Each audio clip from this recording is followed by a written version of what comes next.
High, এখন আমরা আছি চাপড়ামারি জঙ্গলের ভেতর। মানে চাপড়ামারি জঙ্গলের ভেতর থেকে একটা হাইওয়ে, যেখান থেকে আমরা লাটাগুড়ি থেকে বেরিয়ে গরুমারা ফরেস্টের রাস্তাটা হয়ে এখান থেকে সোজা যাব লাভার দিকে। তা কি অদ্ভুত সাইলেন্স জায়গাটা, চারিদিকে জঙ্গল। দেখো,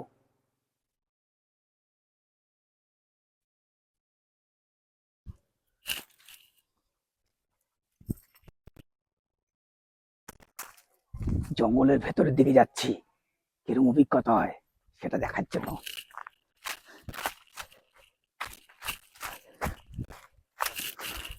তুমি আস্তে আস্তে এসো।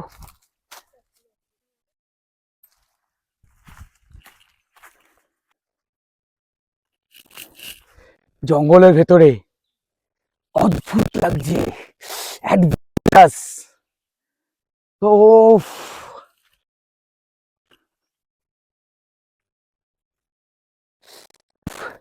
মানে আমি বলে বোঝাতে পারবো না ফিলটা। তখন এখানে কিন্তু হাতিও চলে, মানে যখন তখন হাতি বেরিয়ে আসতে পারে, বুঝলে তো।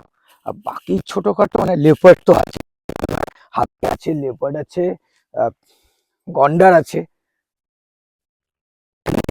হাতি, লেপার্ড, গন্ডার, সব রকমের জন্তু আছে। আর সাপ তো আছেই। একটু ভয় ভয় লাগছে, ঘন জঙ্গল।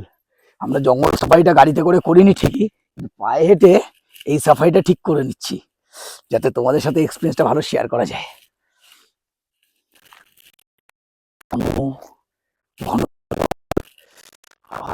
মনোরম পরিবেশ, মানে ঠান্ডাটা না অদ্ভুত, মানে ঠান্ডা আছে কিন্তু ঠান্ডাটা লাগছে না।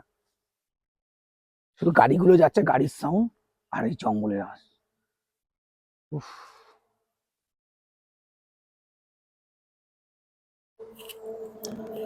আমি একটু জঙ্গলের ভেতরের দিকে যাচ্ছি, তুমি হয় দাঁড়িয়ে থাকো, আমি জঙ্গলের একটু ভেতর দিকে যাচ্ছি। তুমি দূর থেকে যতটা পাবে সেটাই নাও। দেখো, তো তোমাদের সাথে এক্সপিরিয়েন্সটা শেয়ার, এবং নিজের জন্য তো বটেই, একটা ফ্রেশ অক্সিজেন, একটা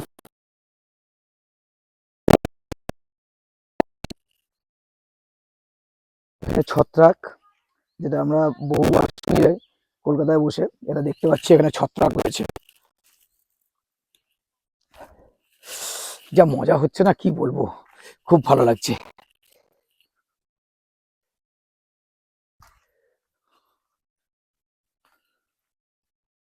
মানে এক্সেলেন্ট এক্সেলেন্ট অভিজ্ঞতা।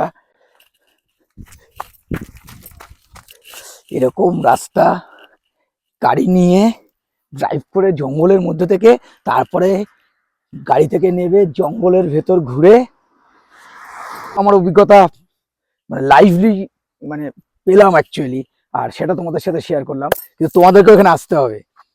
আর যদি মনে করো কিভাবে আসবে, আমার কমেন্ট করো, আমি তোমাদেরকে পুরো গাইড করে দিতে পারবো। তো চলো নেক্সট ডেস্টিনেশনের জন্য যাওয়া যাক। এখানে আপাতত বেশি সময় নষ্ট করলে পরের ডেস্টিনেশনে গেলে অন্ধকার পাবো, তো পরের ডেস্টিনেশনে আরো আরো আকর্ষণ আছে। So let's go.